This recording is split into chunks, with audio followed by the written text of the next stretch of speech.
en situaciones de obligaciones, sobre todo el tema legal. No sé si vieron en la primera diapositiva, su servidor es médico y es abogado. Entonces, estos temas pues son en diario. Yo soy el asistente de dirección, estamos para servirles y me toca ver todos los asuntos legales. Entonces, yo ya he visto que esto ha evolucionado. La carta que les voy a mostrar son la carta que creo que se la saben mejor que yo en cuanto a los derechos y obligaciones de enfermería, de personal, de las enfermeras y los enfermeros. Aunque yo le voy a dar la connotación legal, pues como abogado, vamos a ver cuál es el fundamento legal, porque todo lo que tenemos en los derechos tiene un fundamento legal. Y para avanzar en la plática, conforme les voy a dar derechos, y yo vi la manera de puntualizar las obligaciones. Hay un lema, ¿no?, que todo el mundo dice, ¿sabes qué? La gente conoce sus derechos, pero no sus obligaciones. Creo que con nosotros en la salud es al revés. La verdad es que la mayoría de nosotros conocemos nuestras obligaciones porque atendemos un bien jurídico que es la salud y la vida, y a veces inclusive yo lo puedo constatar que dejamos a un lado nuestros derechos, y en esas situaciones en nuestro actuar profesional inclusive a veces nos ponemos hasta en riesgo, ¿no? Pero lo hacemos ¿por qué? Porque para eso estudiamos, para eso nos preparamos, y ahorita conforme vayamos viendo los derechos, como les comentaba, vamos a puntualizar las obligaciones, ¿vale? Esta sería una definición, es una definición muy genérica y nos habla pues de varios aspectos. Uno, que tenemos a una persona que presta un servicio, como les comentaba, es un servicio de protección a la salud, y acorde a esas actividades que desempeña se van a generar sus derechos y obligaciones, ¿sale? Para hablar de protección a la salud, porque ahora sí que es la base de lo que nosotros hacemos. Creo que todos nosotros sabemos que el derecho de protección a la salud se encuentra en el artículo 4 constitucional, cuarto párrafo, y nos habla precisamente de eso, que toda persona tiene derecho a la protección de su salud. Sin embargo, hay que recordar que hubo una modificación en la Constitución en el año 2011, en junio de 2011, donde en esa modificación constitucional, concretamente en el artículo 1 de la Constitución, se estableció el principio de interpretación conforme. Este principio nos dice que no nomás vamos a apegarnos a lo que dice la Constitución, sino que también a todo lo que esté en tratados internacionales que hayan sido suscritos y avalados por el Estado mexicano. Es decir, que ahorita el concepto de protección a la salud es mucho más amplio como lo podemos leer en nuestra propia Constitución. En base a eso que les estoy comentando, tendríamos entonces que, por ejemplo, estos son 3 ejemplos. El Estado mexicano ha suscrito 180 y tantos convenios, protocolos, y los ha avalado a través del Senado y suscrito ya por el Ejecutivo. Entonces, ahorita nuestro margen legal y de responsabilidad es mucho más amplio. Por darles estos ejemplos, por ejemplo, tenemos la Declaración Universal de los Derechos Humanos, nos dice que la salud incluye también el bienestar y la asistencia médica, cosa que no establece nuestro derecho de protección en el artículo 4. La Convención Americana sobre Derechos Humanos en materia de derechos económicos, sociales y culturales nos dice que además de ser un bienestar, ya no lo va desglosando y nos dice que es físico, mental y social, y establece que es un bien público. Este otro instrumento legal internacional nos dice que además es un estado de completo bienestar físico, social, y no solamente a la ausencia de afecciones o enfermedades. Entonces, si se fijan, y si juntáramos todo el montón de bagaje que hay convenciones en contra de las víctimas, que nosotros atendemos víctimas, hay protocolos de atención al niño y a la niña. Entonces, si juntamos un montón de instrumentos internacionales, tendremos que la definición de protección a la salud es mucho más amplia, lo cual implica que es mucho más responsabilidad de la que ya todos sabemos. Como les comentaba en la definición, tenemos que también estamos hablando de una persona. Esa persona puede ser un profesional o un técnico. Estamos hablando de que ustedes tienen profesionales de enfermería y también hay personal técnico de enfermería. Y eso, su sustento legal, que lo que ustedes hacen, se encuentra en el 79 de la Ley General de Salud, en el primero y el segundo párrafo. Tendremos además que lo que hacemos, nosotros prestamos un servicio de salud. El servicio de salud que nos establece la Ley General de Salud en su artículo 5 nos incluye la administración pública. Creo que la gran mayoría de nosotros vamos a ser servidores públicos, pero muchos de nosotros también hacemos ejercicio privado, que también se encuentra contemplado en este artículo de la ley. Y nos habla no nomás de las personas físicas, es decir, la persona, se nos habla de las personas morales, entiéndase por ejemplo un sanatorio, un hospital privado, etc. El servicio de salud como tal lo establece el 23 de la Ley General de Salud y nos habla que es el beneficio de la salud, del beneficio que le prestamos al individuo o a la sociedad. Tenemos que hacer tres cosas: proteger, promover y restaurar la salud. En base a esto, este es el fundamento legal de lo que hacemos.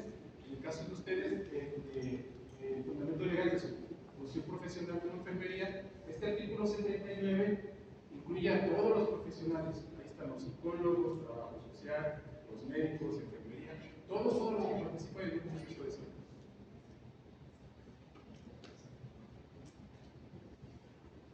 Y nos iremos a la Carta de Derechos de las Enfermeras y Enfermeros. Esta carta, yo creo que más de algunos de ustedes ya se la sabe hasta de memoria, y como yo les comentaba, pues no se la tengo a recitar.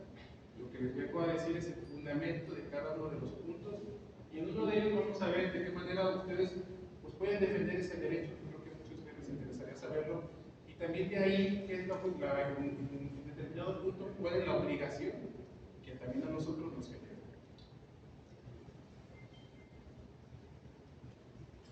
Tendremos el primer punto: ejercer la enfermería con libertad, sin presiones, de cualquier naturaleza y en igualdad de condiciones profesionales. Tenemos el artículo 5 constitucional que habla de la libertad profesional. Aquí, por ejemplo, lo importante es que además de que tenemos el ejercicio de la libertad que está en ese artículo, también fíjense que todo lo que ustedes en un momento dado llegaran a conveniar y que afectara ese ejercicio profesional, para la ventaja de ustedes lo pueden firmar, pero finalmente sería nulo, o sea, no tendría una validación jurídica. Si algún en lo privado, en lo público, alguien los obliga a firmar algo que vaya en contra de este ejercicio profesional, con independencia de eso, sería nulo, y además ustedes tendrían el derecho de poder ejercerlo con el acto que les estarían haciendo en contra de su libertad de ejercicio profesional. También fíjense que se encuentra en la Ley Federal de Trabajo, en el 164, la igualdad laboral entre hombres y mujeres. Ese artículo no lo dice, que debe de ser equitativo el salario, las funciones, con distinción de qué tipo de género estaríamos hablando de la persona. La ley reglamentaria del artículo 5, la gran mayoría de los artículos constitucionales tienen una ley secundaria. La pueden encontrar como ley reglamentaria o como ley secundaria. La Ley General de Salud, aunque no lo dice, es la ley secundaria del artículo 4 constitucional del derecho de protección a la salud. En este caso, esta es la ley reglamentaria del artículo 5 constitucional y desglosa, por así, el derecho a la profesión, y ahí lo desglosa más y establece los derechos. Tendremos, por ejemplo, que este artículo en el 24 nos dice que el ejercicio de la profesión debe ser lícita, nos dice que incluye el servicio, la consulta o inclusive la ostentación de los profesionales. Es la libertad que me da a mí este derecho. Por eso tendríamos entonces, este es el fundamento del primer punto de la de derecho. Lo que les comento aquí, yo les decía, este es el derecho. Pero entonces, ¿cuál es la obligación? De este derecho sí se genera una obligación.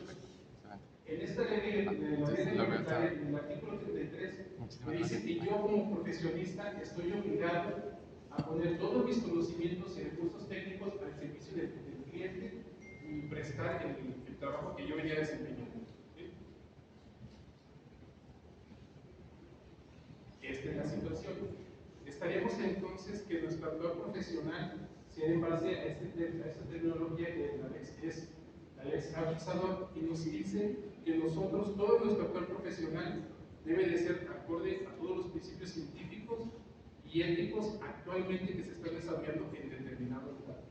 Es decir, no me pueden, por ejemplo, en un momento dado aplicar la misma rigurosidad en un centro de salud que en una unidad hospitalaria, que en una unidad hospitalaria de México, que en una unidad hospitalaria de otro país. Debe de ser en el primer lugar y tiempo. El problema que tendríamos aquí es que entonces la obligación que nace de ese actor profesional sería que nuestra conducta debe de ser prudente, y cuando digo prudente es hacer lo que tenemos que hacer, lo que debemos de hacer de acuerdo a las bases científicas que existen y la ética en el lugar donde lo estamos haciendo, con pericia, en otras palabras, yo debo de estar preparado para lo que estoy haciendo. Y yo tengo el derecho a que si yo no tengo la pericia, yo como enfermera, en el caso de ustedes, yo puedo solicitar el auxilio y decir, ¿sabes qué? Esto yo no lo sé hacer, o me das capacitación, pero vamos a ver en otro de los puntos de adiestramiento, o yo ahorita les puedo usted que hacerlo. ¿Por qué? Porque si no tengo la pericia, entonces yo podría incluir estas conductas que se señalan. Y el otro punto sería de manera diligente, es decir, actuar de manera oportuna. Lo contrario a todo esto, estaríamos hablando de conductas con responsabilidad, que sería actuar con imprudencia, con impericia o con negligencia. La imprudencia, como les comentaba, lo contrario a la prudencia, es decir, hacer algo que yo no debía haber hecho. Yo puedo ser el mejor profesionista y me puedo haber destacado internacionalmente, pero a la hora de estar haciendo determinado procedimiento, hacer algo que no debo de hacer, porque así lo marcan las guías, los protocolos, etc. Entonces yo estaría actuando con imprudencia.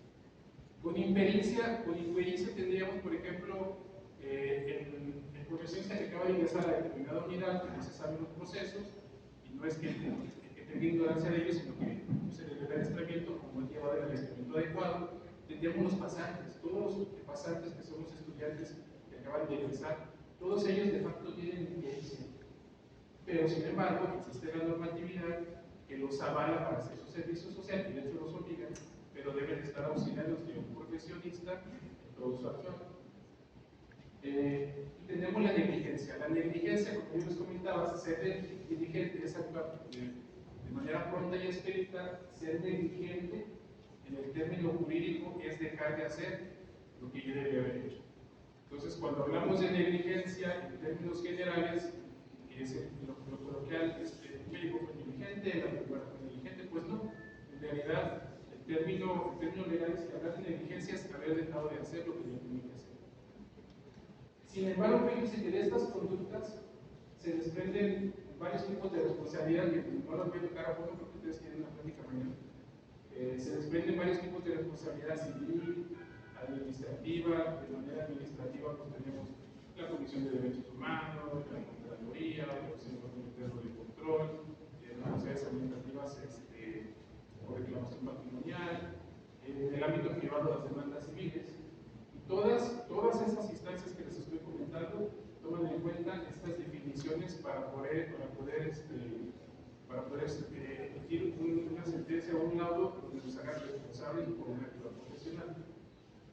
El detalle está en que se los pongo en rojo, es que si esta conducta llega a concordar con el tipo penal, entonces también estaríamos hablando de homicidio ilícito.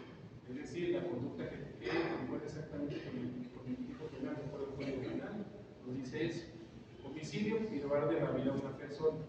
Si en el actual profesional negligente dejé de hacer lo que yo tenía que hacer y eso conllevó, si ya después de todo el proceso se comprueba que eso conllevó la pérdida de la vida de una persona, el delito del que estaremos hablando sería un delito de homicidio de tipo culposo, seguramente, es decir, no competencia.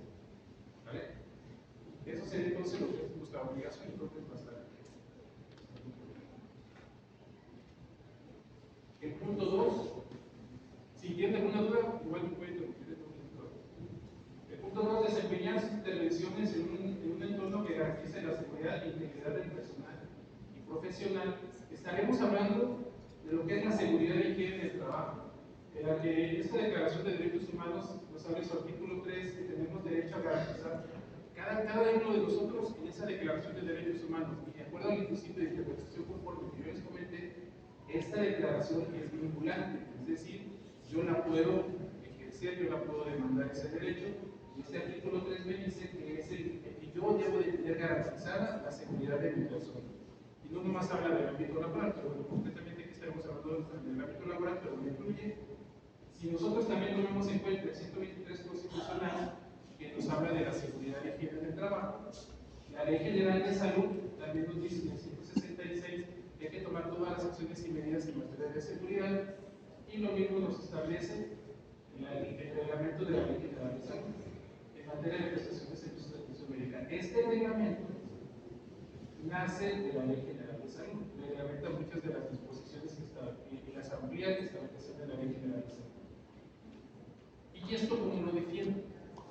Esto yo lo defiendo o lo exijo a través de las comisiones mixtas de seguridad y higiene, también llamadas comisiones mixtas de seguridad y salud del trabajo. En el ámbito privado, en el ámbito público, o sea, el apartado A, ámbito público, ámbito privado, apartado B del 123 constitucional, ámbito público, todo se establece que debe de haber una comisión mixta de seguridad e higiene del trabajo, o también denominada comisión mixta de seguridad y salud del trabajo. Es una comisión mixta porque la incluye tanto el patrón como la parte sindical, y a través de la parte sindical la participación de los trabajadores. ¿De dónde nace entonces la obligación? Este sería como la defensa de ustedes, cualquier situación ustedes que detecten, que por ejemplo se va a caer el plafón, el piso está roto, la forma de cama está bien, la pintura no está mal, la iluminación no es acorde a mi área de trabajo. Todo ese tipo de situaciones son condiciones inseguras. Todo ese tipo de situaciones que ustedes detecten, ustedes en materia laboral tienen el derecho de emitir el escrito y lo pueden hacer a mano, nosotros no tenemos la formalidad, y dirigirse a su comisión mixta de salud y higiene o seguridad del trabajo. Ustedes hacen el documento para exigir que en un momento dado las condiciones que ustedes tengan sean las más favorables. Y la obligación que les puse aquí se las puse entre comillas, ¿por qué? Porque también en las unidades privadas y públicas existen las unidades internas de protección civil.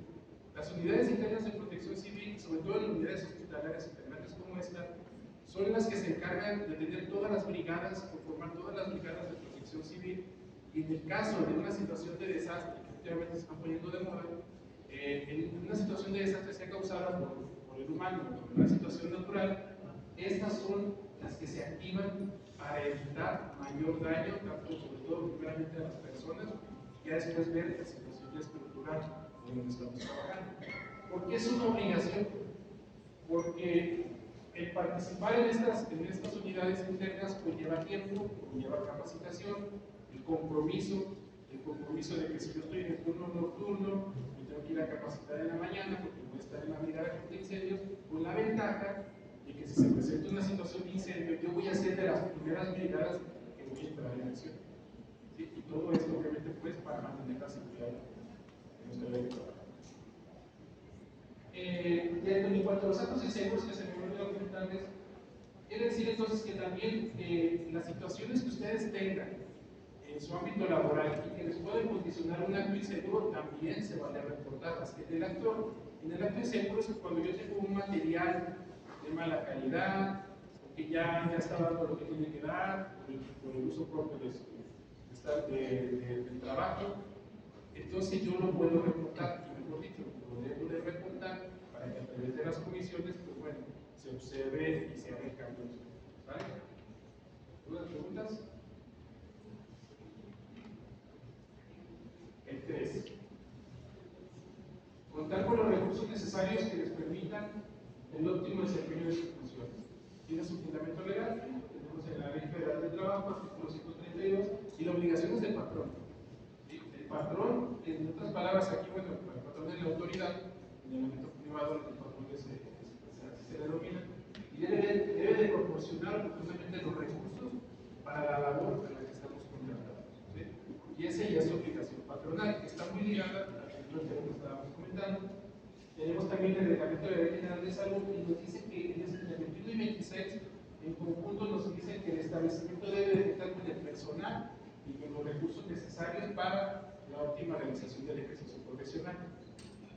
Preguntas van a haber muchas. Yo sé que más de uno de ustedes va a decir, ¿sabe qué, doctor? Es que yo pues, estoy en el turno nocturno y a veces tengo 10 pacientes. O sea, las condiciones, si me preguntan, creo que sí, efectivamente no van a ser a veces las más óptimas, pero sí está avalado en un momento dado que ustedes hagan su reclamación o su observación a través de su jefe, etcétera, por los principales sindicatos. Pero ese es el fundamento que les da a ustedes el derecho. El problema es que si ustedes no tienen los insumos necesarios o el personal necesario, entonces estaremos hablando, como les comentaba anteriormente, de actos inseguros. Actos inseguros que pueden culminar en una situación de un hecho ilícito. El artículo 1304 del Código Civil nos dice que un hecho ilícito es todo lo que va en contra de una normatividad. Es mucho más amplio que hablar de un delito. Cuando yo estoy contraviniendo una norma oficial, estoy haciendo un hecho ilícito. Cuando yo estoy contraviniendo una política de salud, estoy llevando a cabo un hecho ilícito. Si yo estoy contraviniendo un reglamento, es un hecho ilícito. Por eso es más amplio que un delito que esté tipificado en el Código Penal. Y también, otra de las situaciones de un acto inseguro, hay que recordar que todo lo que ustedes utilizan, todo lo que utilizamos el personal de la salud, por su propia naturaleza, es un instrumento peligroso. Es decir, que si ese instrumento no está en las adecuadas condiciones, o me lo movieron, y no tenía las condiciones adecuadas para el acto médico que se va a hacer, entonces estarían ustedes utilizando un instrumento que es peligroso por su propia naturaleza, y aquí estaríamos hablando de la responsabilidad civil, objetiva. Es decir, es una responsabilidad cuando yo utilizo, con independencia de si es lícito o no lo que yo estoy haciendo, cuando yo utilizo un instrumento peligroso, si no es de manera adecuada y causa un daño, yo puedo tener una responsabilidad legal.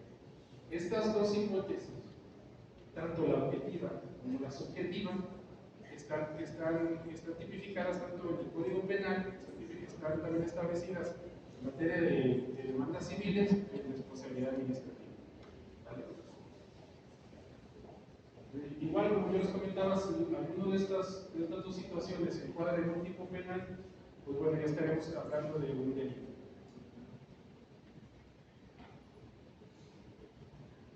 ¿Cuál? Abstenerse de proporcionar información que sobrepase su competencia profesional y laboral.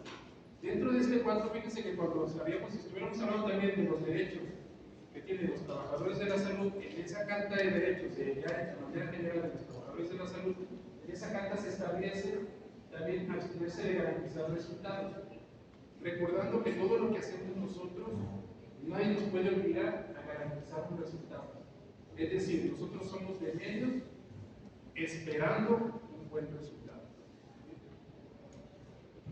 La Ley General de Salud, entonces, volviendo al 79, bueno, el abstenerse queda limitado obviamente a las funciones que hacemos. En el 79, que yo les comentaba al principio, pues está la función profesional y técnica de ustedes en el ámbito de enfermería. El 23, que ya les había comentado anteriormente, nos habla de cuál es el objetivo que nosotros tenemos que llevar a cabo, que quiere promover y restaurar la salud. Eso sería en cuanto al fundamento en base a la Ley General de Salud. En cuanto al reglamento de la Ley General de Salud en materia de prestación médica, tenemos que en el 29, fíjense que de aquí nace otro derecho, nace una obligación, porque tenemos nosotros la obligación de proporcionar al usuario y a su representante legal la información completa sobre el diagnóstico, pronóstico y tratamiento correspondiente. Si bien es cierto, yo no estoy obligado a garantizar un resultado, sí estoy obligado a informar debidamente al paciente.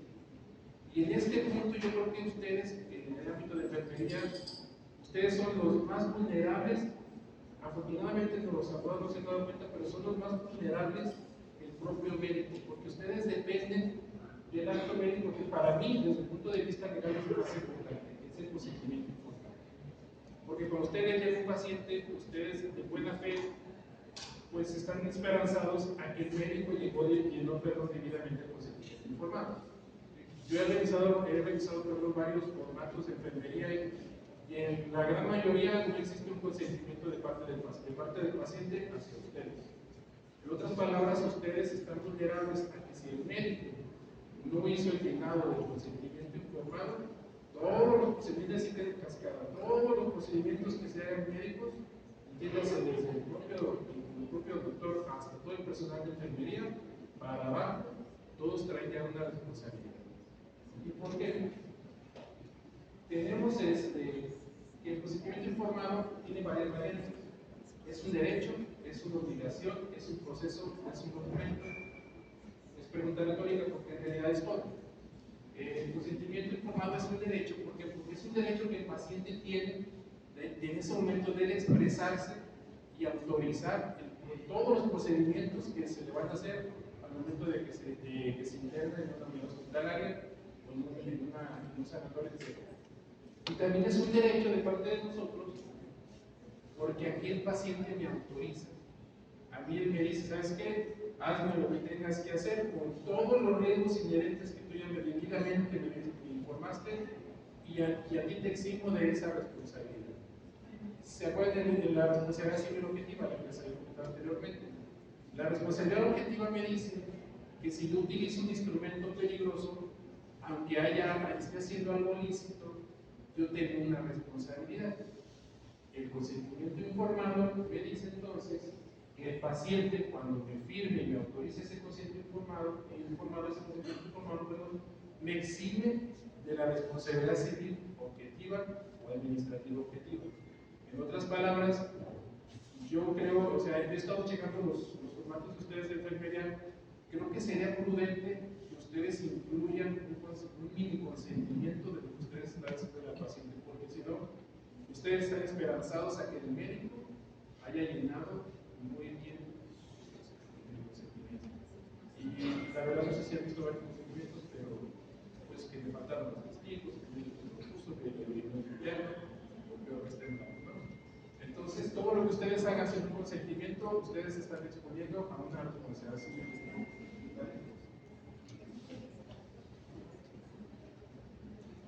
Es una obligación, ¿sí? En realidad el paciente, si bien es cierto es un derecho, él tiene la obligación de asumir su riesgo. Por eso los consentimientos deben de tener un apartadito donde digan que él no quiere determinado consentimiento. Y se vale que lo firme y no se lo haga. Entonces, para el paciente sí es una obligación, porque es la manera en que yo me voy a exhibir, yo profesionista de la salud, me voy a exhibir de esa responsabilidad objetiva. Y para nosotros, como personal de la salud, pues ya se sabe, ¿no? Está en el reglamento de la Ley General de Salud de la Atención Médica, está en la norma oficial mexicana 004 del expediente clínico, el inciso 10, si mal no recuerdo, la Ley General de Salud también lo establece. Y existe también, por ejemplo, ya esto lo definió la Suprema Corte en una contradicción de tesis, una situación de un procedimiento anestésico. Por una parte se alegaba que los gases del anestesiólogo son peligrosos, y por otra parte se alegaba que sí, pero que era en beneficio. Entonces, la Suprema Corte precisamente lo que definió en esa controversia de 2011, definió que si el paciente autoriza y asume el riesgo, el médico, al único que está obligado, y en el caso de ustedes de enfermería, están obligados nomás a actuar de acuerdo a la lex apensador, es decir, a todo lo que científicamente y profesionalmente ustedes están capacitados y hacerlo con la vía de urgencia, prudencia, etc. Porque también el consentimiento informado pues, no es una póliza de seguro. Si ustedes hacen algo indebido, con todo el consentimiento informado, pues van a tener la responsabilidad. Es un proceso, sí, y es un proceso que se divide en dos partes. En la primera, se le da toda la información al paciente, se le da una información clara, veraz, suficiente, oportuna, y se le explica bien el tratamiento, el procedimiento, todos los riesgos, y después se le tiene que preguntar si tiene alguna duda, algún comentario, debe ser en lenguaje llano y sencillo. Y en este punto es donde ustedes, les repito, son vulnerables, porque este acto, pues el 99% lo hace el médico. Y la otra etapa es, en la siguiente etapa es donde ya firma, si quiero lo que se le agrega.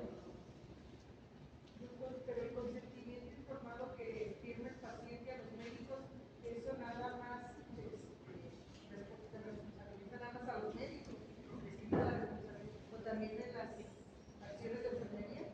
No es a ustedes, es que por eso les estoy comentando, es que él firma por el acto médico, él no sabe que hay atrás del acto médico el doctor, la enfermera, el trabajador social, el psicólogo. ¿Es la responsabilidad también de enfermería? Sí. O sea, si está bien llenado, sí. Si el médico no lo llenó bien, se van todos. ¿Sí? Entonces tendría enfermería que hacer su propio. Yo les recomiendo, sinceramente yo les recomiendo, porque afortunadamente, bueno, se está grabando. Afortunadamente los abogados no se han dado cuenta, pero en un consentimiento mal llenado, yo abogado, yo me lo llevo a todos. A todos. ¿Por qué? Porque ustedes aplican el medicamento y hasta lo vinculan como para que manden. Entonces, y le firman un ladito. Entonces, ustedes al final están utilizando la sustancia peligrosa. ¿Sí? Y ustedes están esperando que el médico no lo vea. Yo les recomendaría que en su formato sí le dieran una revisada, creo que no más son de los hospitales, son de varios lugares. Valdría la pena que hicieras mi consentimiento. Les voy a dar un ejemplo. La hoja de autorización quirúrgica que tenemos nosotros tiene un mini consentimiento y así dice nomás. Yo autorizo que me hagan tal procedimiento quirúrgico. No tiene a lo mejor todo lo que marca la norma, que los testigos, el médico, etcétera, pero por lo menos ya me está avalando. Yo, primero, me acerco.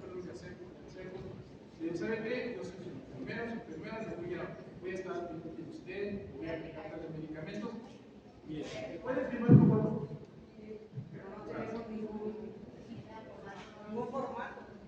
No, por eso les digo que creo que valdrá la pena una vez.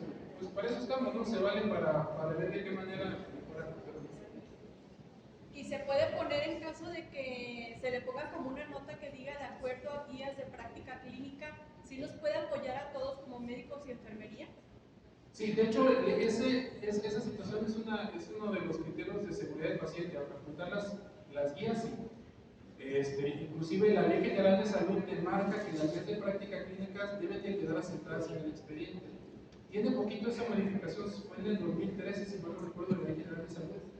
Y no sé si se han fijado que los doctores, sobre todo los becarios, que son los que están ahí aprendiendo y echándole a la computadora, y le ponen, hacen su nota médica y abajito la anterior en base a la norma oficial tal, o si no, la guía de práctica clínica. Pero las guías de práctica clínica, si ustedes se van a la página del CNT, ahí están todas las guías de práctica clínica, hay unas de enfermería, hay un montón de guías de práctica de enfermería, y hay guías de práctica clínica completamente de la patología, pero hay unas específicas de procedimientos de enfermería, y se vale que ustedes manifiesten la guía de práctica clínica, pero ese es un punto y aparte del consentimiento. ¿Otras preguntas? Doctor, una pregunta. ¿Ese consentimiento se puede agregar, por ejemplo, en nuestra hoja de enfermería que se clase? O sea, en una nota chiquita que el paciente escribe, le autoriza que nosotros le podamos, no sé, administrar tal medicamento. ¿Algo más técnico?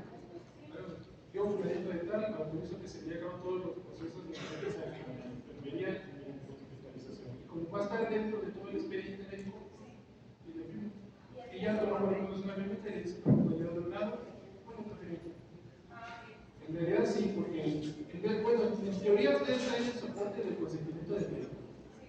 Pero si quieren estar más seguras, se agregan. Y fíjense que, bueno, de lo que les comentaba, pues también es un documento. Y acá les digo que es una evidencia documental porque al final, cuando hay una situación de alguna responsabilidad, que es el tema que van a ver mañana, al final van a pedir el papel. Y oiga, usted por qué autorizó, por qué estaba de acuerdo. Es que miren, me hizo daño tal medicamento y yo pues, nunca autoricé para que usted eso. Y ni siquiera a lo mejor va a haber una hoja de internamiento y de consentimiento y pues así como todos son responsables. Acá abajo lo que yo les decía, obviamente no es una póliza de seguro, si ustedes actúan con negligencia y padecen pericia, no los exime de responsabilidad de seguro.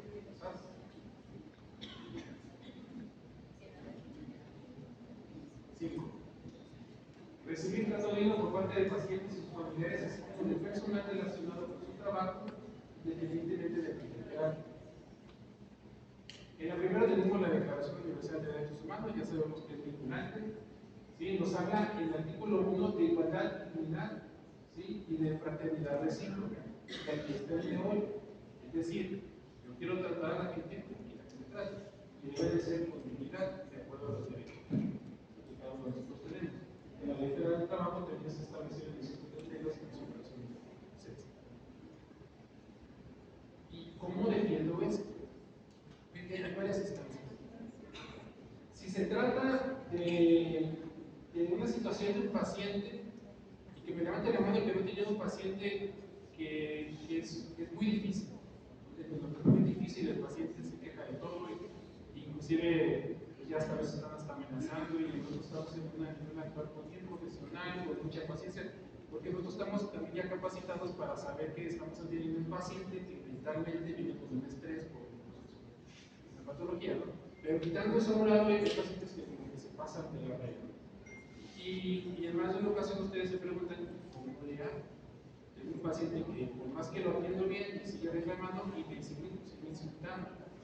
Pues quiero decirles que las comisiones de arbitraje médico tienen su apartado que ustedes pueden presentar una queja en contra del paciente. Las comisiones, por ejemplo, la de aquí del Estado de Jalisco, nos dice su artículo 208 que ellas están para difundir, asesorar, proteger y defender a los usuarios y a los prestadores del servicio.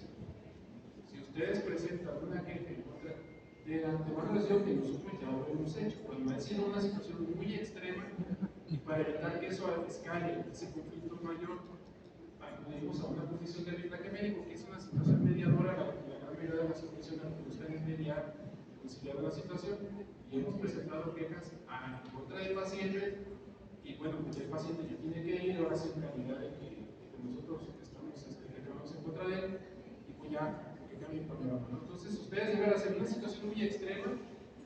Si es válido que ustedes presenten una queja ante una comisión, por ejemplo, aquí en Jalisco, deben presentar ustedes quejas de la comisión de arbitraje. Y fíjate que les daría la pauta y el antecedente para que si después sucede algo, no el esperado resultado, y a lo mejor, vamos a un ejemplo, ustedes están encargadas de clínica de heridas, están llevando a cabo la curación, y pues no cura, fisturiza, o si curó, cicatrizó pues, no adecuadamente, y el paciente estuvo todo el tiempo, no siguió indicaciones, inclusive con eso también las denostaba, etc. Si ustedes presentan esto, que bueno, a veces no se quieren animar, pues, pero si ustedes ayudan a presentar, tienen un precedente para en caso de que ustedes tengan una situación legal. ¿Sale?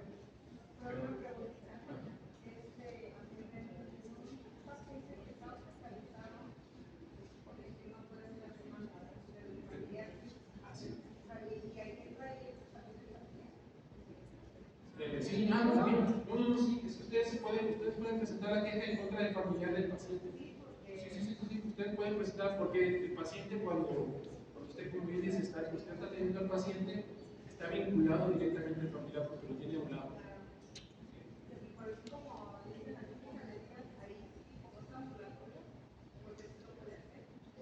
Sí, no, y hospitalizado también, porque cuando se vaya, pues alguien le va a aconsejar que lo haga.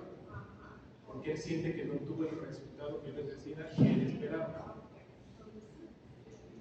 ¿Perdón? Sí, muchas veces es así.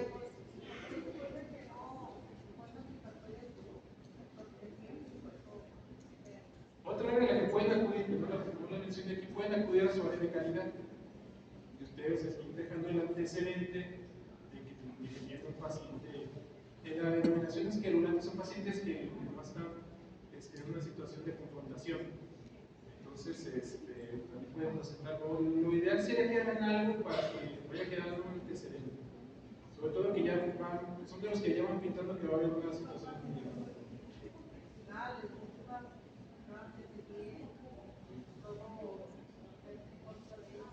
Y lo están cuestionando todo, y luego se pueden agobiar y después quieren decir cómo hacerlo. ¿Vale? Entonces, pero esta es una institución a la que ustedes válidamente pueden acudir. Fíjense, el Comité de Ética para prevenir el acoso laboral, esto sería, en el caso de que ya sea una situación de un trabajador o de un directivo hacia su persona, pero ya del ámbito laboral. Entonces, ustedes pueden acudir a ese comité y presentar su queja. También se puede llamar denuncia, pero es una queja, ustedes la presentan por escrito. Por ejemplo, en el OPD nosotros tenemos un comité de ética y para prevenir y castigar el acoso laboral. Entonces, ustedes pueden presentar válidamente, aquí en el hospital tenemos una representante, una secretaria técnica, que ustedes pueden presentar situaciones de acoso de ámbito laboral y no sexual, y ahí manifestar toda su queja. La ventaja de estos comités, por ejemplo, que tenemos aquí en el hospital, no participan personal directivo. Es decir, ustedes, para que no se sientan en un momento dado la intimidación de que no, pues es que es un directivo, no, es que está conformado por personal operativo.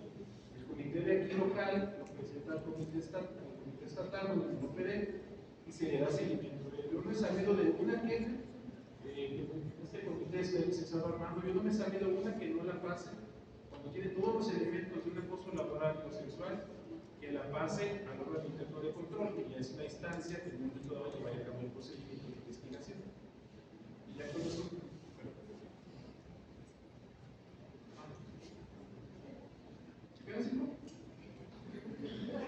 vamos a la mitad. También fíjense que ustedes pueden proteger también, el artículo 1 nos habla de la dignidad. Todos los derechos humanos protegen la dignidad. Por lo tanto, ustedes pueden ir, este fundamento, pueden ir a una comisión de derechos humanos, en este caso la estatal, a presentar su queja. Lo harían a título de personas, no de servidores públicos. Si ustedes acuden como servidores públicos, la comisión no atiende quejas de servidores públicos, atiende quejas de las personas y de los gobernados. Pero primero somos personas y después somos servidores públicos. ¿Vale? Entonces, esta es la primera.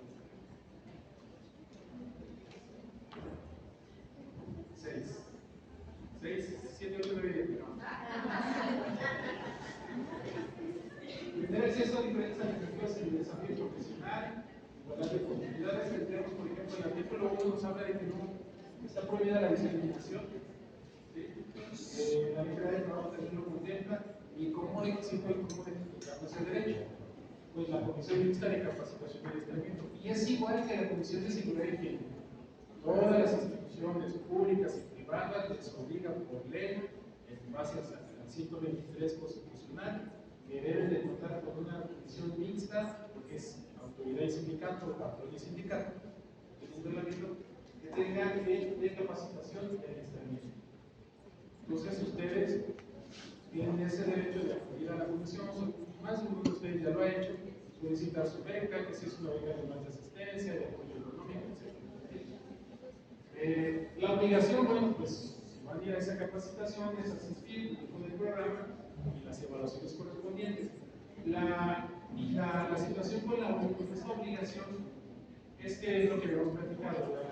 El objetivo al final es prevenir, es que ustedes tengan la capacitación y el adiestramiento adecuado para no incurrir en estas conductas que ya hemos platicado.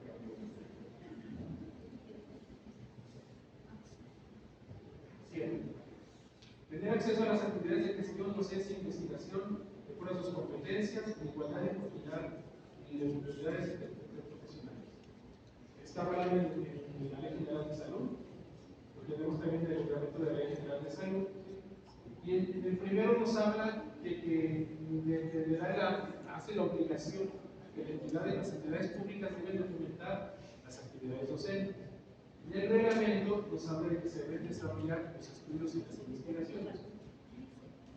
Y aquí, donde los hospitales, este hospital, por ejemplo, las unidades médicas, tienen los comités, como parte de los comités hospitalarios, tienen el comité de investigación y el comité de ética de investigación. Son las instancias en las que ustedes pueden presentar su protocolo de investigación de determinado procedimiento que se va a realizar. ¿Vale?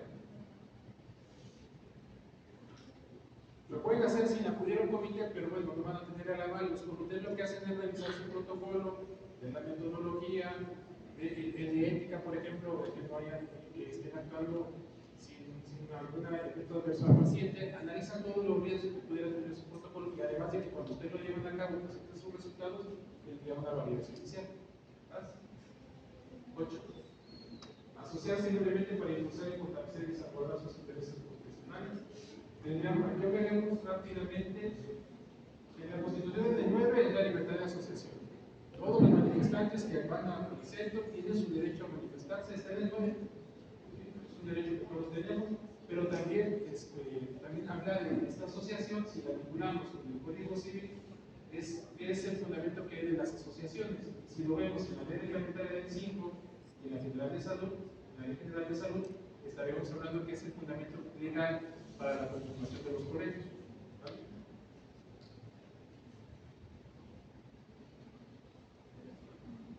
9. Acceder a posiciones de toma de decisión de acuerdo a sus competencias en igualdad de condiciones que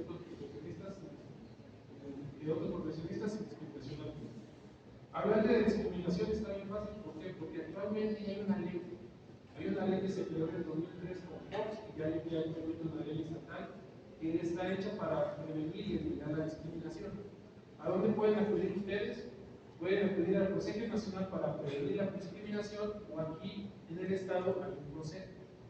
Todas las situaciones de discriminación que ustedes consideren, estamos hablando aquí del ámbito laboral y de referir, todas ustedes pueden presentar una queja que es muy parecido al procedimiento a lo que se presenta en la Comisión Estatal de Derechos Humanos. Se presenta la queja, se presentan las evidencias, no todas las tienen, y a través del desarrollo de esa queja se lleva a cabo su investigación, se van a requerir informes a las autoridades y se va a emitir un laudo que en un momento dado puede a ustedes aprobarles el derecho de esa discriminación que sufrieron y en un momento dado responsabilizar a la responsable. Aquí sería, si lo quieren aplicar, aquí pueden ustedes presentar sus quejas. Si es una queja de ámbito local, cuando ustedes la presenten aquí en la CONAPRED, la queja se la turnan a lo que es al Consejo Estatal y de ahí a ustedes darán un folio y derivado de esa queja, entonces se empezará la investigación. ¿Sabes? Entonces aquí ustedes pueden decir eso. Lo vamos a hacer.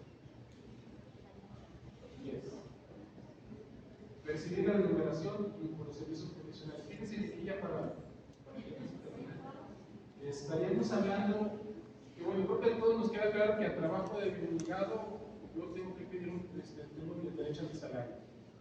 Este es el fundamento legal, ya no me voy a detener. Lo que pasa es que les quiero comentar es que al momento en que yo estoy prestando mi servicio, estoy recibiendo un sueldo, entonces se crea un vínculo entre el prestador del servicio y el usuario.